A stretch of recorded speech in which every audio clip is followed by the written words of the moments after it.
Hello friends, ये मेरा 6th video है। ठीक है, इसमें मैं आपको परमाणु संख्या, परमाणु द्रव्यमान और अणुभार निकालना सिखाऊंगी, वैलेंसी बताऊंगी, कुछ फॉर्मूले बनाना भी बताऊंगी। ठीक है, और इसके बाद जो 7th वीडियो होगा उसमें अपन ऑब्जेक्टिव पढ़ लेंगे, जितनी भी थ्योरी अभी तक अपन ने कंप्लीट की है उसकी।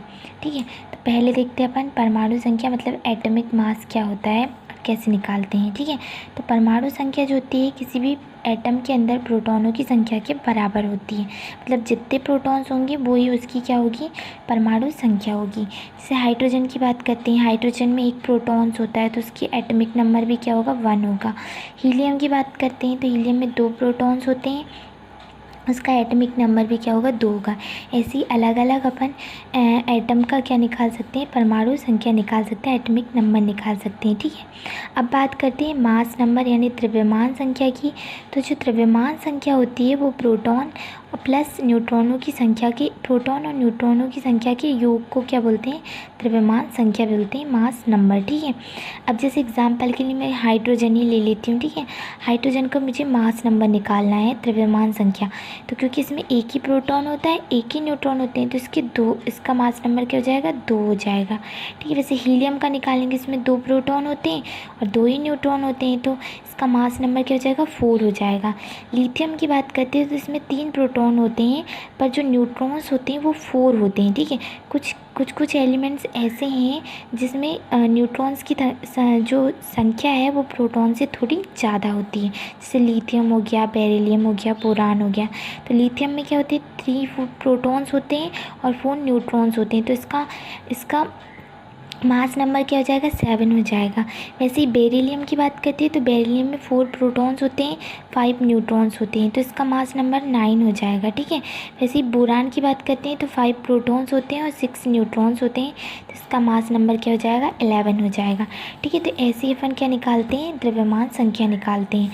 अब मैं इसके बाद आप लोगों को क्या बताऊँगी, अणुभार निकालना बताऊंगी। ठीक है, मॉलिक्यूलर मास निकालना बताऊंगी।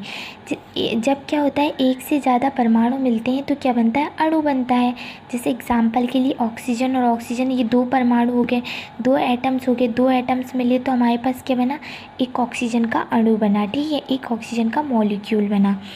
अब हम बताएंगे कि अणुभार निकालते कैसे हैं। जैसे कि मैं HNO3 का अणुभार निकालना है मुझे, तो पहले क्या लिख लेते हैं, हाइड्रोजन, नाइट्रोजन और ऑक्सीजन। अब इनके कितने कितने परमाणु हैं, हाइड्रोजन का 1 परमाणु है, नाइट्रोजन का 1 है, ऑक्सीजन के 3 परमाणु हैं। ठीक है, ऑक्सीजन के कितने परमाणु हैं, 3 परमाणु हैं। अब हाइड्रोजन का मुझे पता है कि हाइड्रोजन का परमाणु द्रव्यमान 1 होता है, अब भी निकाला था। नाइट्रोजन का परमाणु द्रव्यमान 14 होता है। ठीक है, और ऑक्सीजन का परमाणु द्रव्यमान 16 होता है, पर यहाँ पर कितने ऑक्सीजन है, 3 हैं, तो ये ऐसे इनका क्या कर देंगे, योग कर देंगे तो 630 आ जाएगा। तो इसका जो HNO3 का जो अणुभार हो गया वो कितना हो गया, 630। सिमिलरली कार्बन डाइऑक्साइड का देखते हैं, कार्बन 1 है, ऑक्सीजन 2 है। हमको क्या निकालना है, अणुभार निकालना है, मतलब मॉलिक्यूलर मास निकालना है। तो 1 कार्बन तो 1 इंटू कार्बन का परमाणु द्रव्यमान क्या होता है, 12 होता है। ऑक्सीजन का परमाणु द्रव्यमान 16 होता है और 2 ऑक्सीजन है, तो इनको ऐड किया तो क्या आ गया, 44 आ गया।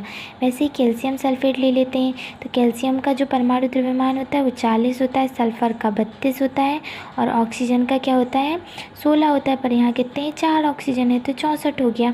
ठीक है, तो क्या आ गया, 136 U आ गया। U क्या है, एक यूनिट है। ठीक है, मास को नापने की। ठीक है, अणुभार हो गया। इसके बाद हम क्या करते हैं, वैलेंसी करेंगे।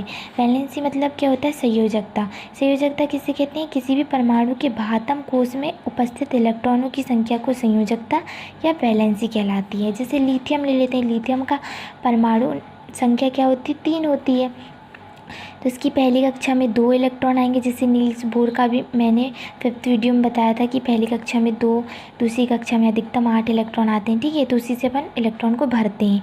तो पहली कक्षा में 2 आए, दूसरी कक्षा में सिर्फ 1 ही बचा इलेक्ट्रॉन, तो ये इसके पास या तो ये 1 इलेक्ट्रॉन को दे देगा।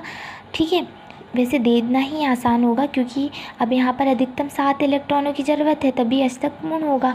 तो 7 इलेक्ट्रॉन लेने में बहुत ज़्यादा एनर्जी लगेगी, तो ये इजीली 1 इलेक्ट्रॉन को दे सकता है। तो इसकी क्या हो जाएगी, संयोजकता, वैलेंसी क्या हो जाएगी, +1 हो जाएगी। ऐसे ही अलग अलग जो तत्व होते हैं उनकी मैं आपको वैलेंसी बता देती हूँ। वैलेंसी भी बताऊंगी, मतलब परमाणु संख्या भी निकालना बताऊंगी और द्रव्यमान संख्या भी निकालना बताऊंगी। ठीक है, जैसे एग्जांपल है, सबसे पहले तो एक टेबल बना लेते हैं। पहले में एलिमेंट ले लेंगे, दूसरे में प्रोटॉन्स की संख्या ले लेंगे, फिर परमाणु संख्या निकाल लेंगे उससे, फिर न्यूट्रॉन्स की संख्या ले लेंगे, इलेक्ट्रॉन की संख्या, फिर द्रव्यमान संख्या और संयोजकता। ठीक है, जैसे सबसे पहले हाइड्रोजन लिया। हाइड्रोजन की परमाणु संख्या क्या होती है? हाइड्रोजन की परमाणु संख्या क्या होती है? 1 होती है। मतलब 1 क्यों होती है? क्योंकि इसमें एक ही प्रोटॉन होता है, न्यूट्रॉन्स तो नहीं होते, मतलब नहीं होते। ठीक है, और इलेक्ट्रॉन क्या होते हैं?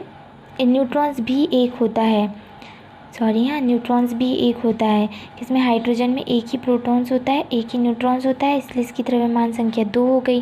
संयोजकता, या तो ये 1 इलेक्ट्रॉन किसी को दे देगा, या फिर हाइड्रोजन अपना पहला कक्ष में 2 इलेक्ट्रॉन करने के लिए या तो 1 इलेक्ट्रॉन किसी से ले लेगा। तो हाइड्रोजन की क्या होती है? +1 और -1 भी होती है। अब बात करते हैं हीलियम की, तो हीलियम की 2 होती है। प्रोटॉन की संख्या भी 2 होती है इसमें। ठीक है, हीलियम का जो परमाणु संख्या होती है वो 2 होती है, क्योंकि इसमें प्रोटॉन्स की संख्या भी 2 होती है, न्यूट्रॉन्स की संख्या भी 2 होती है, इलेक्ट्रॉन की संख्या भी क्या होती है? 2 ही होती है। तो द्रव्यमान संख्या क्या हो जाएगी? प्रोटॉन की संख्या प्लस न्यूट्रॉन की संख्या, मतलब 4। और चूँकि इसका तो देखो, हीलियम में क्या होते हैं? 2 ही क्या होते हैं? 2 ही प्रोटॉन्स होते हैं, 2 ही इलेक्ट्रॉन, मतलब इसका बाहरी कक्षक तो भरा हुआ है, मतलब इसकी संयोजकता 0 होगी। वैसे ही सिमिलरली लिथियम की देखते हैं, ठीक है, लिथियम का 3 होता है, प्रोटॉन की संख्या 3 होती है, इलेक्ट्रॉन की संख्या भी 3 होती है, प्रोटॉन की संख्या 3, मतलब परमाणु संख्या भी 3। अब न्यूट्रॉन की संख्या जो होती है लिथियम में वो 4 होती है। ठीक है, और इसलिए इसकी द्रव्यमान संख्या क्या होगी? 4 + 3 तो 7 हो जाएगी। अब 7 हो गई। ठीक है, क्योंकि लिथियम को हमको पता है कि लिथियम जो होता है उसमें 3 होते हैं, तो पहली कक्षा में 2 इलेक्ट्रॉन्स आ गए, बाहरी कक्षा में 1 बचा, तो ये 1 इलेक्ट्रॉन्स क्या होगा? इजीली किसी को दे देगा, तो इसकी +1 संयोजकता हो जाएगी। वैसे ही बेरिलियम की 4 होती है, 4 प्रोटॉन्स होते हैं बेरिलियम में, इसलिए इसकी परमाणु संख्या भी 4 हुई। पर इसके में न्यूट्रॉन्स की संख्या 5 होती है, इसलिए इसकी जो द्रव्यमान संख्या वो 9 हो गई, 5 + 4। ठीक है, इलेक्ट्रॉन भी 4 होते हैं, तो इसकी वैलेंसी 2 मतलब 2+ होगी, क्योंकि पहली कक्षा जो होगी उसमें देखो, पहली कक्षा में 2 इलेक्ट्रॉन हो गए। अब दूसरी कक्षा के लिए इसको क्या है? पहली कक्षा में 2 इलेक्ट्रॉन हो गए, दूसरी कक्षा में 2 इलेक्ट्रॉन हो गए। ठीक है, किसमें? बेरिलियम में। तो अब इसको क्या, कितने इलेक्ट्रॉन की ज़रूरत हो गई? और 2 इलेक्ट्रॉन की आवश्यकता होगी, तो इसकी +2 होती है। वैसे ही बोरान की करते हैं, तो बोरान में प्रोटॉन की संख्या 5 होती है, इलेक्ट्रॉन की संख्या भी 5 होती है। अगर से प्रोटॉन की संख्या 5 है, मतलब परमाणु संख्या भी 5 होगी, और न्यूट्रॉन की संख्या 6 होती है, तो 5 + 6 कितना हो गया?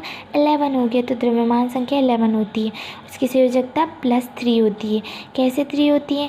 5 है, मतलब पहली कक्षा में तो 2 इलेक्ट्रॉन आ गए, दूसरी कक्षा में कितने आएंगे? 3 आ गए। ठीक है, 3 आ गए, तो अब इसको कितने इलेक्ट्रॉन, अपने 3 इलेक्ट्रॉन इजीली किसी को भी दे देगा, इसलिए इसकी +3 होती है। वैसे ही कार्बन की प्रोटॉन की संख्या 6 होती है, इसलिए परमाणु संख्या 6 हुई। ठीक है, इसमें क्या होते हैं? न्यूट्रॉन्स जो होते हैं, न्यूट्रॉन्स की संख्या भी 6 ही होती है, इसलिए इसका जो परमाणु द्रव्यमान हो गया वो क्या होगा? 12 होगा। अब इसके बाहरतम कक्षा में कितने इलेक्ट्रॉन होंगे? पहले में तो 2 आ जाएंगे, दूसरे में कितने होंगे? दूसरे में 4 होंगे, तो ये इजीली अपने 4 इलेक्ट्रॉन्स या तो किसी को दे देगा या किसी से ले लेगा, तो लेना ज़्यादा मुश्किल होगा, इसलिए 4 इलेक्ट्रॉन्स किसी को दे देगा, इसलिए इसको क्या बोलते हैं? कार्बन को क्या बोलते हैं? टेट्रावैलेंट बोलते हैं। ठीक है, तो ऐसे अपन क्या निकाल सकते हैं? परमाणु संख्या, द्रव्यमान संख्या और संयोजकता भी निकाल सकते हैं। ठीक है, जब हमको इतना आ जाता है तो हम किसी का भी फार्मूला बना सकते हैं। कैसे फार्मूला बना सकते हैं? जैसे कि मुझे HCl बनाना है, तो मुझे पता है हाइड्रोजन की +1 होती है, क्लोरीन की -1 होती है, क्योंकि हाइड्रोजन के पास 1 ही इलेक्ट्रॉन होता है, तो 1 इलेक्ट्रॉन वो किसी को ईजीली दे सकता है और किसी से ईजीली ले सकता है, पर देना ज़्यादा ईजी है, तो इसलिए इसकी +1 होती है। क्लोरीन की पता है कि 17 होता है, 17 मतलब 2, 8, अब कितने इलेक्ट्रॉन बच गए, 7 इलेक्ट्रॉन। तो एक इलेक्ट्रॉन क्या होगा, ये किसी से ले लेगा, इसलिए -1। ठीक है, तो हाइड्रोजन और क्लोरीन, हाइड्रोजन की +1, क्लोरीन की -1। ठीक है, क्रॉस किया तो ये बन गया क्या, HCl बन गया। वैसे ही हम कार्बन टेट्राक्लोराइड भी बना सकते हैं। ठीक है, क्योंकि कार्बन की होती +4, क्लोरीन की -1, तो ये कार्बन -1 से और क्लोरीन +4 से, तो ये बन गया CCl4। ऐसे ही एल्यूमिनियम ऑक्साइड की बना सकते हैं। तो एल्यूमिनियम की होती है +3 होती है, क्योंकि एल्यूमिनियम का परमाणु क्रमांक 13 होता है। मतलब पहले में 2, दूसरे में 8, बचे 3, तो 3 इलेक्ट्रॉन इजीली किसी को भी दे देगा, तो इसलिए इसकी +3 होती है। ऑक्सीजन की -2 होती है। ठीक है, तो इसका फॉर्मूला बन गया Al2O3। अब कैल्शियम ऑक्साइड का बनाते हैं, तो कैल्शियम की 20 होती है, मतलब पहले में 2, दूसरे में 8, तीसरे में 8 और बचे 2 इलेक्ट्रॉन, तो ये किसी को भी दे देगा, इसलिए इसकी +2। ऑक्सीजन की तो पता है -2 होती है, तो बन गया कैल्शियम ऑक्साइड। तो ऐसे ही फॉर्मूले भी बना सकते हैं। ठीक है, अब नेक्स्ट वीडियो में अपन ऑब्जेक्टिव क्वेश्चन करेंगे। ओके, आई होप आप लोग को समझ आया हो। Thank you.